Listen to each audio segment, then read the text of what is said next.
My channel Bushra Khan blogs. तो आज है जी 15th रोज़ा और माशाल्लाह दिन ऐसे गुजरते जा रहा है। और आज मैं बना रही हूँ जी बिल्कुल ट्रेडिशनल पकौड़े और उसके साथ जी मैं सालन भी बना रही हूँ। तो आज मैं आप लोगों के साथ ना एक क्विक सी रूटीन शेयर करूंगी कि मैं इफ्तार से पहले क्या करती हूँ और वर्सेस इफ्तार के बाद क्या क्या काम होते हैं। तो ऑब्वियसली दिन में तो बिल्कुल भी मतलब सारा दिन मैं कहती हूँ आम दिनों से ज़्यादा बिजी जाते रमज़ान के दिन, और एक मिनट का भी आपको फुर्सत नहीं होता। बस सहरी के बाद जो थोड़ा सा आप रेस्ट कर लो ना तो कर लो, फिर उसके बाद जब उठते हैं ना तो ये समझ लो कि सहरी के टाइम तक लगे रहना पड़ता है। तो मैं किस तरह से अपने दिन को मैनेज करती हूँ और क्या क्या काम मैं इफ्तार से पहले कर लेती हूँ और क्या क्या काम मैं इफ्तार के बाद करती हूँ, तो वो आज मैं आप लोगों के साथ शेयर करूंगी। तो वीडियो पसंद आए तो वीडियो को लाइक करें, शेयर करें, चैनल को जरूर सब्सक्राइब करें। टाइम हो रहा है जी 6 बजने वाले हैं, 6 बजने में 10 मिनट है। ये मेरा घंटा जो है वो अभी 5 मिनट आगे चल रहा है, तो 10 मिनट है 6 बजने में। और मैंने जस्ट अभी कैमरा उठाया अपने बाकी सारे काम से फ्री होकर, क्योंकि बिहाइंड द सीन समझ लें आप मतलब कैमरा उठाने से पहले पहले जो काम करने होते हैं ना वो सारे काम डन करके फिर मैं कैमरा उठाती हूँ। अच्छा, तो यहाँ पर ना ज़ोहर की नमाज़ और कुरान शरीफ से मैं फ़्री हो चुकी थी और उसके बाद मैं आ गई थी किचन में। किचन की जो मेरी शिफ्ट है ना वो एक्चुअली आप ये समझ लें 3 से 4 बार तो लगती है इफ़्तार से पहले। तो मैं थोड़ा थोड़ा काम ना करती रहती हूँ, क्योंकि मैंने बहुत सारी अपनी वीडियोस में बताया है कि मैं अकेले ही सारे काम को करती हूँ। तो मेरे पास कोई हेल्पर नहीं है या किसी तरह का हेल्पिंग हैंड नहीं है, तो खुद ही करना पड़ता है सारा काम। तो मैं इस तरह से मैनेज कर लेती हूँ कि थोड़े थोड़े काम ना मैं बीच बीच में करते रहती हूँ। ज़ोहर की नमाज़ पढ़ ली तो फिर उसके बाद ना मैंने बेसन मिक्स बना लिया और थोड़े बहुत फ्रूट्स वगैरह वॉश करके रख दिए। तो इस तरह से मेरा काम ना ईजी होता जाता है। और आलू कट करके रख देती हूँ जिस तरह के भी मुझे पकौड़े बनाने होते हैं, और मुझे जो भी खाना बनाना होता है ना, अगर मटन बनाना है, चिकन बनाना है या फिर राइस भी बनाने हैं ना इवन, तो राइस तो मैं मोस्ट प्रोबेबली ना मैं इफ़्तार के बाद ही बनाती हूँ, क्योंकि हैंड टू हैंड बनाते हैं फिर खा लेते हैं। और जैसे मुझे कोई सालन बनाना होता है तो वो मैं इफ़्तार से पहले ही प्रिपेयर करने की पूरी कोशिश करती हूँ।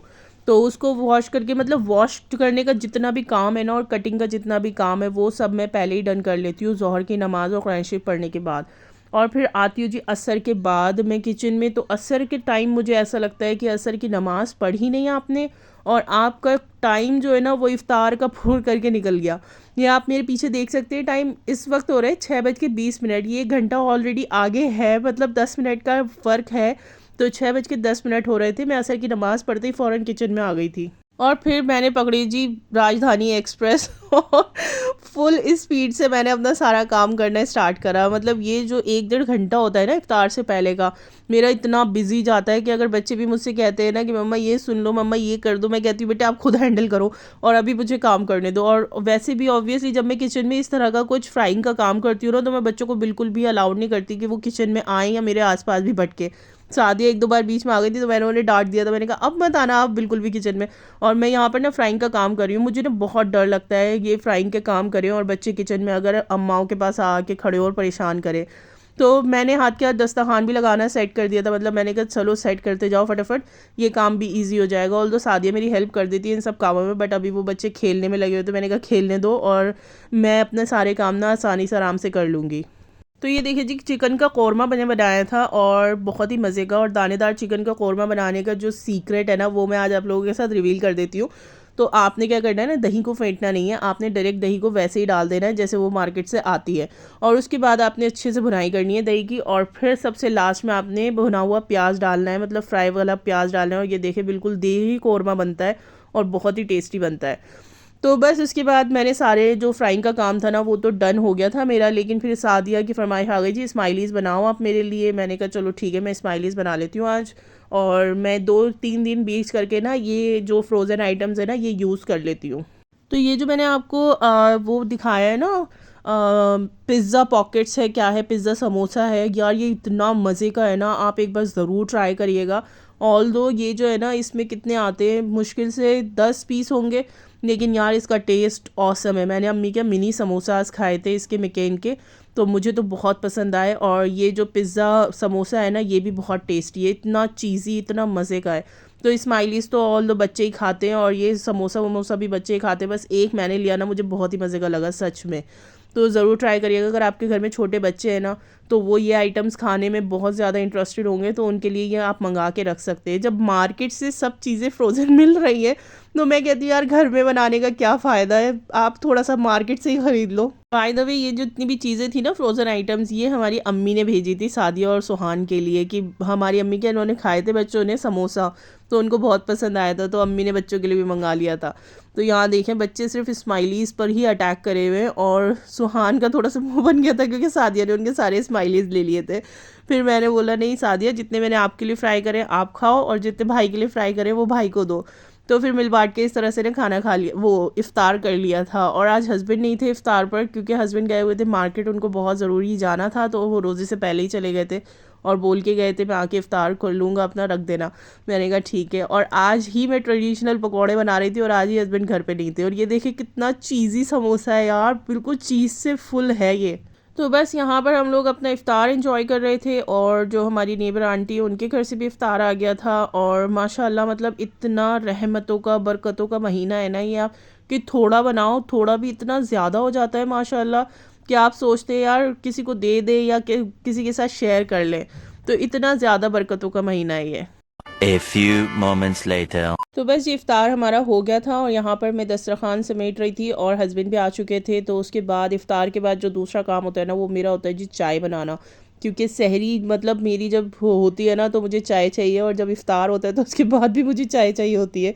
तो हम लोगों ने चाय पी और फिर मैं रोटियां बनाने खड़ी हो गई थी। एक दिन पहले मैंने आलू चावल बनाए थे, तो सादिया को वो गर्म करके दे रही थी मैं। और रोटियां बनाते बनाते जी ऐसा नहीं हो सकता कि हस्बैंड की तरफ से ये फरमाइश ना आ जाए कि पराठे बना दो, तो मैंने उनके लिए 2 पराठे बना दिए थे गर्मा गर्म, और बाकी रोटियां बना ली थी।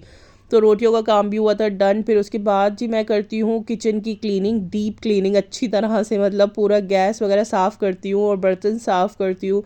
और स्लैब तो मतलब रगड़ रगड़ के साफ़ करना पड़ता है, क्योंकि जब हम कुकिंग करते हैं ना और फ्राइंग का काम करते हैं तो ऑब्वियसली जितना हम कोशिश कर लेना बट स्टिल वो फैलता ही फैलता है, ऑयल गिरता ही गिरता है स्लैब पर। तो मुझे ना सुकून नहीं आता जब तक मैं उसको ना जूने से अच्छे रगड़ रगड़ के स्लैब को साफ़ ना कर लूँ। तो बस ये सारे काम करती हूँ मैं। और बर्तन तो माशाल्लाह माशाल्लाह, मैं इंस्टा पे जो रील्स देखती हूँ ना अक्सर, वो लेडीज़ के ऊपर रमज़ान के बर्तन ख़त्म ही नहीं होते, बस बर्तन ही बर्तन वॉश करते रहो और किचन समेटते रहो, बस किचन ही किचन में रमज़ान गुजर जाते हैं हम लेडीज़ के। तो मुझे ऐसा ही लगता है कि सही में बिल्कुल सही, जिसने भी वो रील्स बनाई है ना वो बिल्कुल सही बनाई है। और इतनी फ़नी रील्स मैं देखती हूँ ना इंस्टा पे कि मुझे हंसी आ जाती है, मतलब लेडीज़ के ऊपर कि रमज़ान से रिलेटेड, बर्तनों से रिलेटेड कैसी कैसी रील्स लोग बनाते हैं। तो फ़िलहाल वो सच्चाई है, वो एक हकीकत है।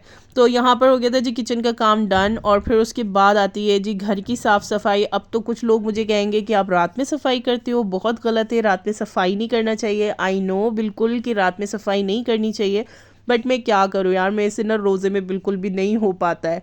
मैं इतना सोचती हूँ कि चलो ठीक है मैं दिन में कर लूँगी, और जो मेरी सिस्टर्स है ना वो भी दिन में कर लेती है, बट मेरे से नहीं हो पाता है टू बी वेरी ऑनेस्ट। तो मैं ये काम छोड़ देती हूँ जी रात पर, क्योंकि मैं रोज़े का पूरा मतलब ख्याल रखने की पूरी पूरी कोशिश करती हूँ। तो देखिए जी ये मेरा घर हो गया नीट एंड क्लीन, और ये सुबह तक ऐसे ही रहेगा माशाल्लाह, और अगर फैलना स्टार्ट होगा ना वो दोपहर से होगा। तो मुझे इस चीज़ का सुकून रहता है कि एटलीस्ट घर साफ़ हो गया। तो बस अब मैं जाऊंगी जी हस्बैंड के साथ मार्केट, क्योंकि 16th रोज़ा लग गया है और बच्चों की शॉपिंग स्टार्ट करनी है। तो कल हम लोग गए थे और सुहान की थोड़ी बहुत शॉपिंग कर आए थे, तो वो ईद की सारी शॉपिंग ना मैं आपको एक ही साथ एक ही ब्लॉग में दिखाऊंगी, और थोड़ा थोड़ा मैं अलग अलग क्या दिखाऊँ, ठीक है। तो सबकी शॉपिंग हो जाए। बस अभी मेरा एक सूट आया है, एक सूट और लाना है मुझे, और वो अगर आज मिल गया तो आज लेकर आऊँगी, अदरवाइज़ वो फिर मैं देखती हूँ कि मैं कब लेकर आऊँगी। फिलहाल आज हम सादिया की शॉपिंग के लिए जाएंगे, और दोनों बच्चों को सैंडल्स पहनानी है तो उसके लिए जाएंगे। तो बस मैं अपने ब्लॉग को यहीं पर एंड करती हूँ। आई होप सो कि आपको पसंद आया हो मेरा ब्लॉग। पसंद आया तो वीडियो को लाइक करिएगा, शेयर करिएगा, और मेरे चैनल को ज़रूर सब्सक्राइब करिएगा। और जाते जाते जी मुझे ज़रूर बता के जाइएगा कि आप लोगों की रूटीन क्या है, आप इफ्तार से पहले क्या क्या काम करते हैं और इफ्तार के बाद क्या क्या काम करते हैं, क्योंकि मेरा जो शेड्यूल है ना वो थोड़ा उल्टा हो गया। मतलब नॉर्मल डेज में सफाई वफाई ये सारे काम ना सुबह हो जाते हैं, और बाकी खाना बनाना रोटी बनाना ये सारे काम हो जाते हैं इवनिंग में। बट रमज़ान में मेरा सब कुछ उल्टा पुल्टा हुआ है मैं सफाई का काम करती हूँ जी रात में, और बाकी सारे काम करती हूँ जी इफ्तार से पहले। तो अभी 11 भी नहीं बजे, एक्चुअली 11:15 हो रहे हैं, और मैं माशाल्लाह सब काम से फ्री हो गई हूँ। अब थोड़ी देर रेस्ट करूँगी, वॉइस ओवर करूँगी अपनी इस वीडियो पर, और फिर जी आपको ये वीडियो इंशाल्लाह कल या परसों में मिल जाएगा। तो चलिए दी, बाय बाय, अल्लाह हाफिज़, दुआओं में याद रखिएगा।